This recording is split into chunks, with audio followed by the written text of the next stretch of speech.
এখানে মসজিদে নামাজের পর এরা বাইরেতেছে।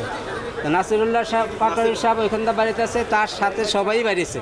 সবাই বাইরিয়া তারে ধাক্কাইয়া নিয়ে যাইতেছে এবং আরও মুসল্লিরা যারা আছে তারা ধাক্কাতে কী করতেছে, এরকম ওইখান থেকে বাইরনের সময় এই গ্লাসটার মধ্যে ধাক্কা খাইয়া গ্লাসটারে ভেঙে গেল। তখন আর কেউ দেখলো না গ্লাসটা যে ভাঙছে। অনেকজনে আহত হয়ে গেছে, অনেকজনের পাও কেটে গেছে, হাত কেটে গেছে। এগুলি তো কেউই কোনো করলো না, দেখলো না, না দেখে তারা চলে গেল গা। এই মসজিদের শৃঙ্খলা কি সেটা তারা করলো না আর কি, এই আর কি। আমি হইলাম সাধারণ কাদের, আমাকে তো আর জানানোর কোনো ই নাই। এটা জানাইবো ইমাম সাহেব, মুয়াজ্জিম সাহেব, খতিব সাহেব হেও কাছে, আমাদের কাছে কোনো নেই। নামাজের আগে, খুতবার আগে 6 মিনিট সে ই করছে, এই বক্তব্য দিচ্ছে। আমি একজন এই মসজিদের নিয়মিত মুসল্লি, আমি অরাজনৈতিক লোক, কিন্তু আমরা মসজিদে ডিসিপ্লিন ব্রেক হোক এটা আমরা কখনো চাই না। এটা ইমাম সাহেব যোগ্য, খতিব সাহেব অত্যন্ত যোগ্য লোক, ওনার বক্তব্য কথাবার্তা আমার পছন্দ, আমরা কেউ অসন্তুষ্ট না।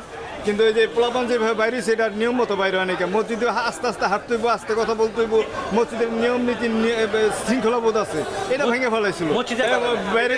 বাইরে যে অনেক কষ্ট হয়েছে, হ্যাঁ মসজিদে গ্লাস ভেঙে গেছে, আমার পা অনেকে পা কেটে গেছে, আমার পায়ে কেটে গেছে, কথা নেই, এক গ্লাসে ভরে গেছে মসজিদ। এটা তো আমরা কখনো মসজিদে দেখিনি জীবনে। মসজিদ একবার সুন্দর এটা কোনো নির্দলীয়, আমরা নির্দলীয় মুসলিম, আমি রাজনীতি করি না, আমরা মসজিদের শান্তি চাই, শৃঙ্খলা ভালোবাসা চাই, আমরা মসজিদে এই অশান্তি চাই না কোনোদিন।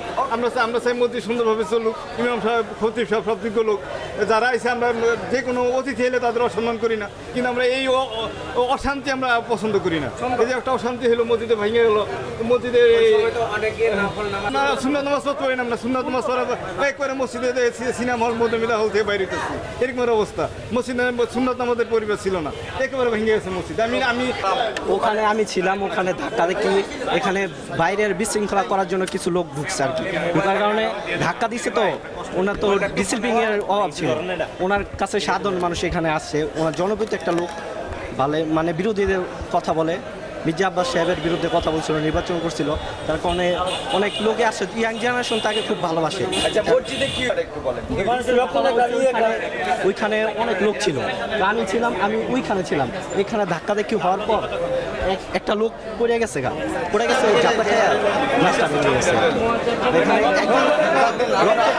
একজন লোকের পা কাটছে। অবশ্যই মসজিদের আদব খিলাফ হয়েছে, ওরা ভিতরে স্লোগান দিছে, ওনারা নারায়ে তাকবীর আল্লাহু আকবার স্লোগান দিছে, এটা ঠিক আছে, কিন্তু তারা কিছু রাজনৈতিক স্লোগান দিছে, তাদের ঘরোয়াভাবে রাজনীতি করা যার ঘরোয়াভাবে করা উচিত। মসজিদে সবাই ইবাদত করতে আসে, আল্লাহর ঘরে এনে স্লোগান এটা বলছে, ডাইরেক্ট একশন কথা বলছে, ডাইরেক্ট একশন কথাটা বলছে আল্লাহর ঘরে